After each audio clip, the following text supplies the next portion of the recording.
Assalamualaikum warahmatullahi wabarakatuh. Perkenalkan, nama saya Muhammad Alif dari Prodi Sistem Informasi dengan NIM 23000160098 yang kali ini akan menjelaskan sedikit CSV OLED untuk menjawab atau membuat tugas arsitektur enterprise yang dimana kita diminta untuk menunjukkan pemahaman dasar terhadap CSV OLED. Di sini ada beberapa poin penting yang saya tandai atau yang akan saya bahas lah. Yang pertama, kenapa sih model ini sangat penting? Ada juga itu mungkin saya akan jelaskan apa saja isinya dan juga gimana cara kerjanya, dan juga mungkin saya akan memberikan sedikit contoh penerapannya di dunia nyata. Oke, yang pertama mungkin saya akan menjelaskan apa sih itu arsitektur enterprise. Jadi itu gampangnya arsitektur enterprise itu kayak peta besar lah, atau cetak biru yang bikin bisnis dan IT itu bisa jalan bareng. Selama ini kan orang pikirnya itu kayak apa ya, arsitektur enterprise itu cuma tumpukan dokumen teknis yang cuman bahas arsitektur bisnis, data, aplikasi, atau teknologi. Atau juga mungkin mereka pikir itu kalau arsitektur enterprise itu cuma soal bikin roadmap alias rencana perjalanan dari kondisi sekarang ke kondisi yang diinginkan di masa depan. Tapi ternyata itu semua tidak sesuai dengan arsitektur enterprise, karena menurut risetnya Kotusev, cara pandang itu kurang lengkap. Soalnya realitas di lapangan jauh lebih kompleks. Nah, dari situlah lahir model baru yang lebih praktis dan realistis, namanya CSV LOD, atau yang akan kita bahas kali ini. Sekarang saya akan menjelaskan sedikit apa sih CSV LOD itu. Singkatnya, ini adalah cara buat ngelompokin artefak-artefak penting dalam arsitektur enterprise. Di sini maksudnya dokumen, blueprint, prinsip, panduan, pokok-pokok, semua bahan yang dipakai buat bikin keputusan arsitektur. Model ini dia punya dua sumbu. Nah, yang pertama soal apa yang dijelaskan, apakah itu rules, struktur, atau perubahan. Yang kedua itu ada yang namanya bagaimana cara dia menjelaskan. Ini ada sudut pandang bisnis atau dari sudut pandang IT. Nah, dari dua kombinasi itu terlahirlah ada 6 tipe nih. Yang pertama ada consideration. Nah, ini aturan-aturan umum dari sisi bisnis, kayak apa ya? Kayak prinsip atau nilai-nilai dasar yang bakal ngarahin semua keputusan. Misalnya nih, kayak kita mau jadi perusahaan yang berbasis digital, semua proses harus di paperless. Nah, yang kedua itu ada juga yang namanya standar. Nah, ini aturan teknis kayak standar teknologi biar semua IT-nya seragam dan jadi nggak ribet lah. Misalnya itu kayak apa ya, semua aplikasi harus pakai platform tertentu, jadi dia kayak apa ya, terbatas gitu. Nah, yang ketiga itu ada vision. Nah, ini gambaran besar tentang arah bisnisnya ke depan. Nanti kayak apa, bisnis nih ke depannya gimana sih? Contohnya dalam 5 tahun kita mau jadi pemimpin pasar di Asia Tenggara. Nah, yang berikutnya ada juga landscape. Ini tuh dia lebih fokus ke kondisi teknis IT sekarang. Misalnya nih, sistem mana aja yang kita pakai sekarang, mana yang udah legacy, yang mana yang perlu diperbarui. Jadi kayak dia itu lebih fokus yang sekarang lah. Ya, yang berikutnya itu ada outline. Ini merupakan kerangka awal lah dari proyek IT, biar bisnis ngerti dan bisa nge-approve rencana-rencananya. Misalnya nih, kita mau bikin aplikasi mobile, kira-kira fiturnya apa aja sih? Tujuannya buat apa sih? Jadi outline ini berguna untuk itulah. Yang terakhir itu ada yang namanya desain. Ini bagian paling paling teknis, isinya tuh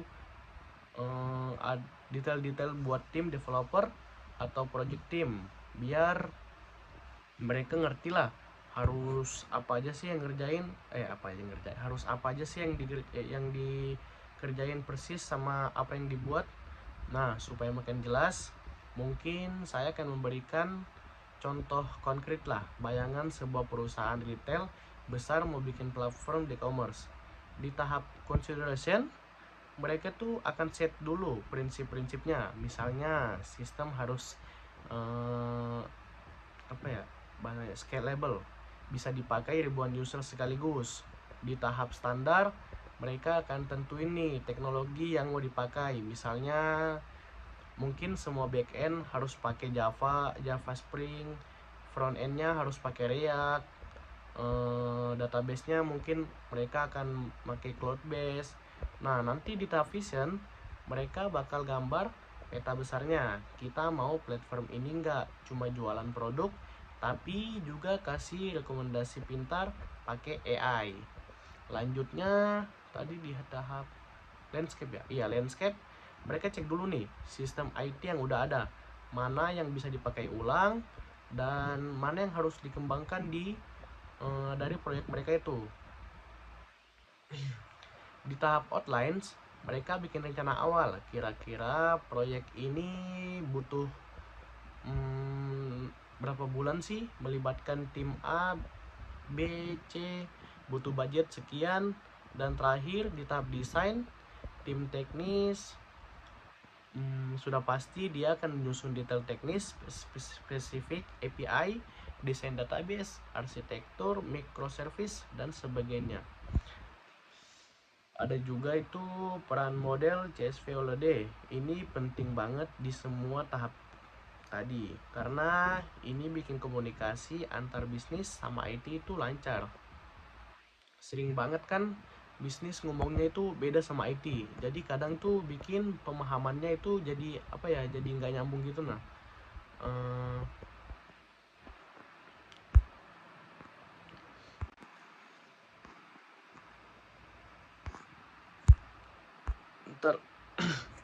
nah, berikutnya itu saya akan menjelaskan peran penting CSV LOD ini. Jadi CSV LOD ini sangat penting karena dia itu sebagai jembatan lah. Karena kan kita tahu sendiri tuh bahasa bisnis sama IT tuh beda banget kan. Jadi CSV LOD ini dia bisa jadi jembatan lah untuk penengah, biar komunikasi antara bisnis dengan IT itu jadi lancar. Dia kayak macam apa ya, jadi jembatan lah.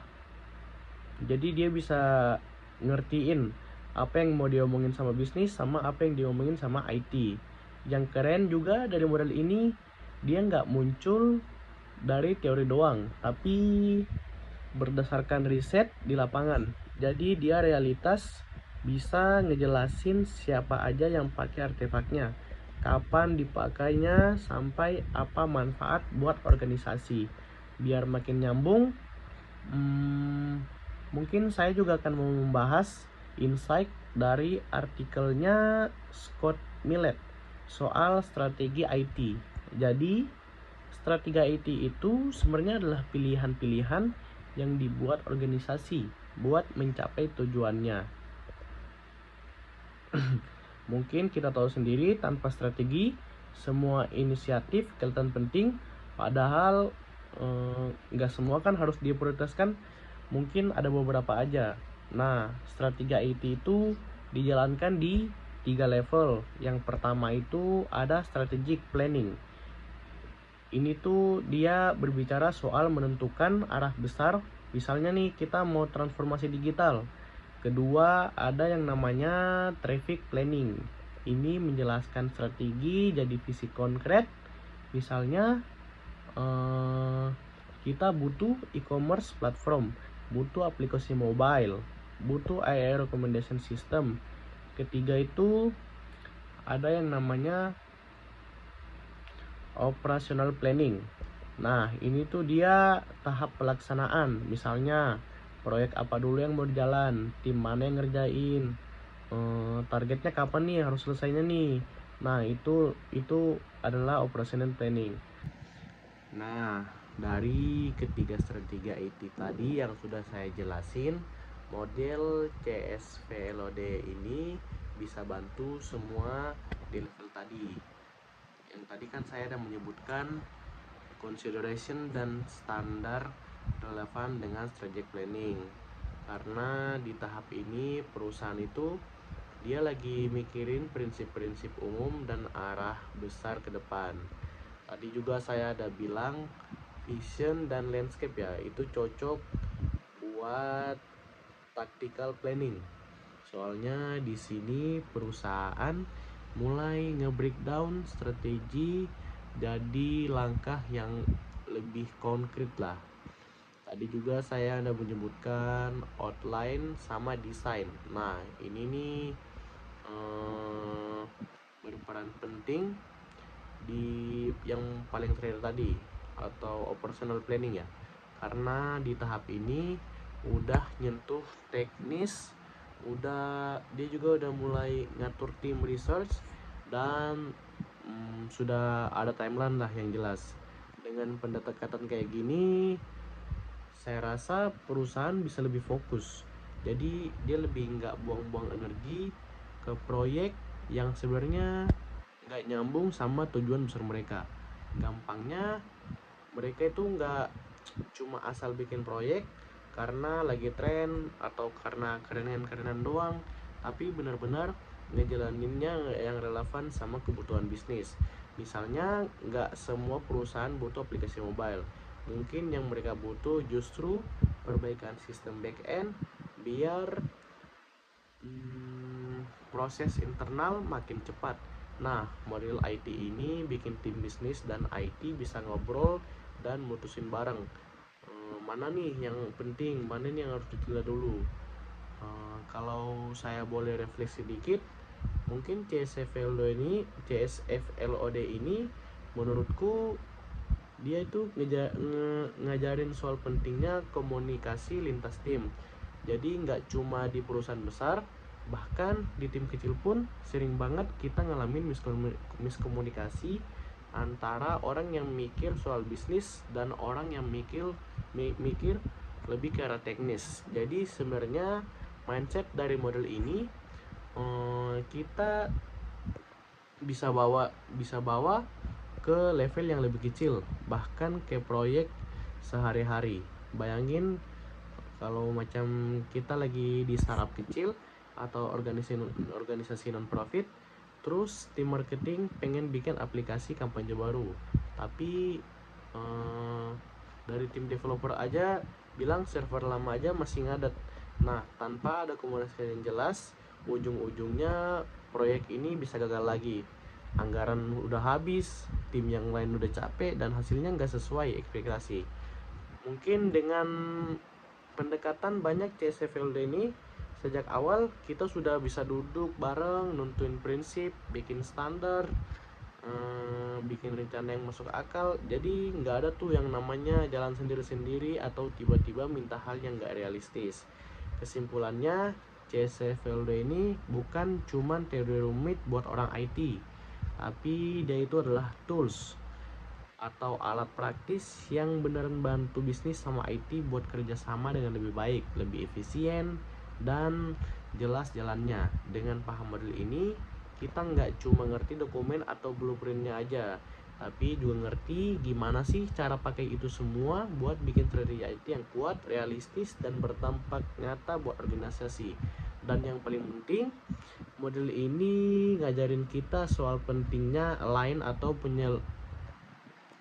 penyelarasan bahasanya, keseluruhan lah antara ide bisnis, rencana di atas kertas, dan eksekusi nyata di lapangan.